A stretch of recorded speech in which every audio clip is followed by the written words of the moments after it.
Good morning dear students. आज हम present continuous tense पढ़ेंगे। हिंदी पहचान। सामान्यतः हिंदी वाक्यों के अंत में रहा है, रही है, रहे हैं आदि शब्द आते हैं, उसे प्रेजेंट कंटिन्यूअस टेंस कहते हैं।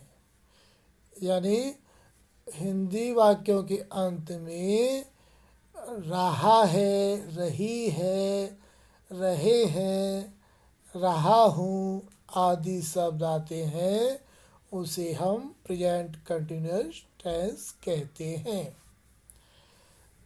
एडवर्बियल्स मीन्स क्रिया विशेषण शब्द, जो क्रिया के विशेष शब्द आते हैं।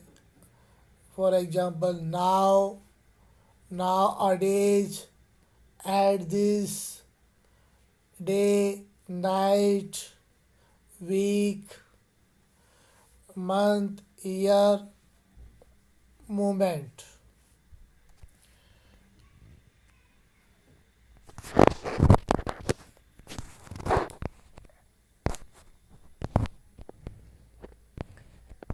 इसके बाद हेल्पिंग वर्ब।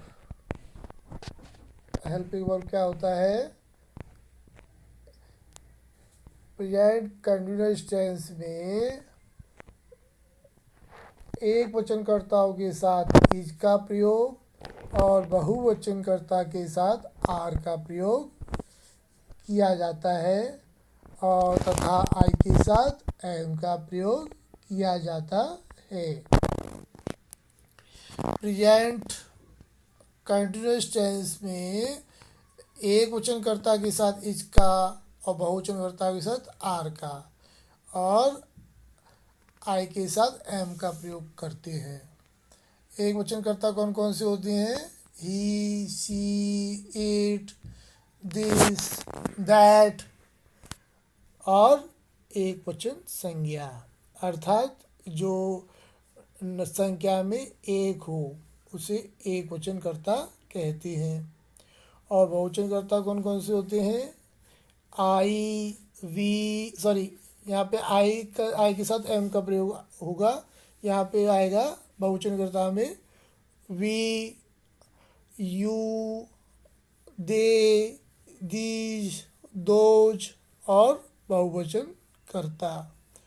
और दूसरे टेंस में आई का प्रयोग बहुवचनकर्ता में होता है। गिनती बहुवचनकर्ता में होती है आई की, मगर इसमें आई का प्रयोग एम के साथ करेंगे। Main verb. मेन वर्ब क्या होता है? मुख्य क्रिया।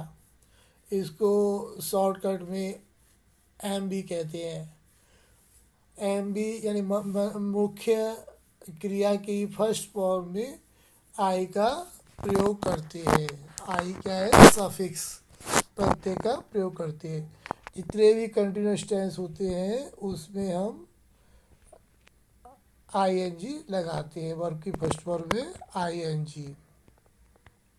सिंपल सेंटेंस यानी अफर्मेटिव सेंटेंस। साधारण वाक्य की अंग्रेजी बनाने के लिए सबसे पहले हम कर्ता का प्रयोग करते हैं, यानी सब्जेक्ट। फिर हेल्पिंग वर्ब। हेल्पिंग वर्ब क्या है? Is, am, are. और फिर इसके बाद वर्ब की फर्स्ट फॉर्म।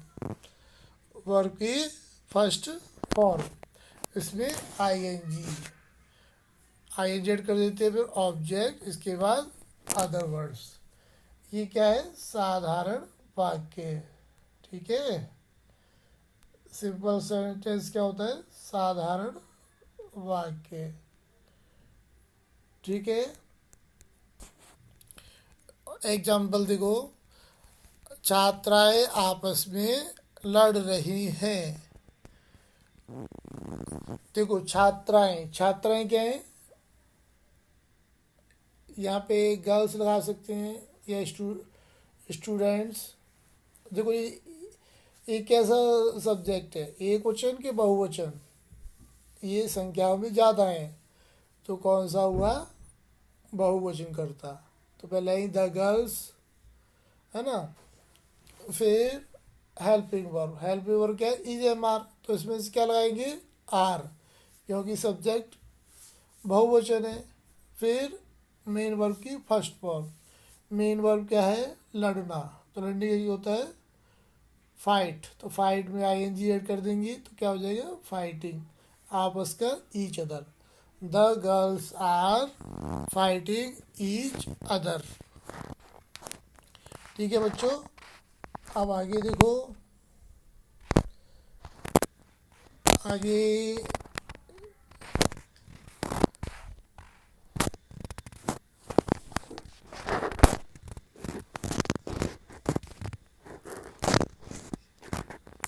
दूसरा एग्जाम्पल है, आकाश में बादल उड़ रहे हैं, आकाश में बादल उड़ रहे हैं, तो इससे क्या होगा, the clouds are floating in the sky, चिड़िया चहचहा रही है, चहचहा रही है मतलब बहुत सारी है, तो इसका क्या होगा, द बर्ड्स आर चर्पिंग। अब नेगेटिव सेंटेंस देखो, नेगेटिव सेंटेंस को हम नकारात्मक वाक्य कहते हैं। ठीक है, क्या कहते हैं, नकारात्मक वाक्य। तो इसका फॉर्मूला होता है, पहले सब्जेक्ट आएगा, फिर is am are, is am are क्या है, हेल्पिंग वर्ब, फिर इसके बाद नॉट, फिर मेन वर्ब की फर्स्ट फॉर्म, फिर उसमें आई एन जी ऐड कर देंगे, फिर ऑब्जेक्ट, इसके बाद एसेट्रा मतलब जो बचता है। एग्जाम्पल देखिए, मैं अब बात नहीं कर रहा हूँ, मैं का क्या होता है, आई के साथ क्या लगता है, एम, फिर not talking now, I am talking now. दूसरा एग्जाम्पल देखो, बच्चे नहीं खेल रहे हैं, तो इसका क्या होगा, चिल्ड्रन आर नॉट प्लेइंग। अभी आगे देखो, नेक्स्ट सेंटेंस, मैं मंदिर में पूजा नहीं कर रहा हूँ, तो इसका क्या होगा, I am not working in the temple. अब इंट्रोगेटिव सेंटेंस, इंट्रोगेटिव सेंटेंस क्या होता है, प्रश्नवाचक वाक्य। ठीक है, जब वाक्य क्या से शुरू होता है तो क्या लगाते हैं, पहले इज एम आर, फिर सब्जेक्ट, फिर मेन वर्ब की फर्स्ट फॉर्म, और इसके बाद आई एन जी, फिर ऑब्जेक्ट, फिर अदर वर्ड्स। यदि प्रश्नवाचक शब्द वाक्य के बीच में दिया हो तो सबसे पहले प्रश्नवाचक शब्द यानी डब्ल्यू एच वर्ड, फिर इसके बाद इज एम आर, फिर सब्जेक्ट, फिर मेन वर्ब की फर्स्ट फॉर्म, फिर आई एन जी, और लास्ट में ऑब्जेक्ट, और जो होता है अंत में लगाते हैं सबसे लास्ट में, नहीं एसेट्रा। देखिए एग्जाम्पल, क्या तुम सच बोल रहे हो, तो उसका क्या होगा, are you speaking the truth. ठीक है बच्चों, अब इसका नेक्स्ट है, वे कहाँ, आप कहाँ जा रहे हैं, तो इसका क्या होगा, इसका होगा वेयर आर, सॉरी आप कहाँ रह रहे हैं, where are they living now. अब इसका नेक्स्ट देखते हैं, negative interrogative and negative sentence, यानी प्रश्नवाचक और नकारात्मक वाक्य। सेम इंट्रोगेटिव सेंटेंस की तरह ही होगा, बस इसमें इतना सा अंतर है कि यहाँ पे सब्जेक्ट के बाद नॉट लगा देंगे, बाकी सेम रूल वही रहेगा। देखिए पहला, जब वाक्य क्या से शुरू हो रहा हो तो इज एम आर, फिर इसके बाद सब्जेक्ट, फिर नॉट, फिर वर्ब की फर्स्ट फॉर्म, फिर आई एन जी, फिर ऑब्जेक्ट, फिर इसके बाद अदर वर्ड्स यानी एसेट्रा, और इसके बाद देखो, जब प्रश्नवाचक शब्द वाक्य के बीच में दिया हो तो पहले क्या लाएंगे, WH वर्ड, फिर इसके बाद EMR, फिर सब्जेक्ट, फिर नॉट, इसके बाद मेन वर्ब की फर्स्ट फॉर्म, फिर ING, फिर ऑब्जेक्ट, और इसके बाद अदर वर्ड्स। देखो आगे, वह खाना क्यों नहीं खा रही है। पहला उदाहरण क्या है, वह खाना क्यों नहीं खा रही है, तो इसका क्या होगा, why is she not eating food, वे तुमसे दूर क्यों नहीं जा रहे हैं, तो इसका क्या होगा, why are they not going away from you.